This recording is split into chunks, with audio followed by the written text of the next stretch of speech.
আগ্নেয়গিরি এই খবর মাঝে মাঝেই খবরের শিরোনামে চলে আসে।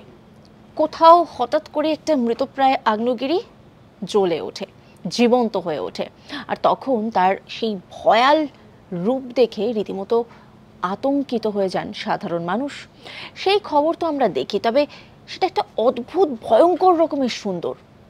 কিন্তু বলুন তো, বিশ্বের উচ্চতম আগ্নেয়গিরি বা সক্রিয় উচ্চতম আগ্নেয়গিরি সেটি কোথায় অবস্থিত জানেন? বা তার নাম কি? সেটি অবস্থিত হচ্ছে আর্জেন্টিনা এবং চিলির সীমান্তে। তার নাম হচ্ছে ওজোস ডেল সালাদো। এটি হচ্ছে বিশ্বের সক্রিয় উচ্চতম আগ্নেয়গিরি, যার উচ্চতা হচ্ছে ৬,৮৯৩ মিটার। ভাবতে পারেন ঠিক কত বড়। এবং যেই সময় অগ্নুৎপাত ঘটে ঠিক সেই সময় তার রূপ কি হতে পারে তা যদি একবার আন্দাজ করেন তাহলে কিন্তু বোঝাই যায় যে তার রূপ ঠিক কি হতে পারে, তাই না? এরকমই কিন্তু নানা আপডেট রয়েছে আপনাদের জন্য। তার জন্য অবশ্যই নজর রাখুন আজ তাক বাংলার ইউটিউব স্ট্রিমিংয়ে।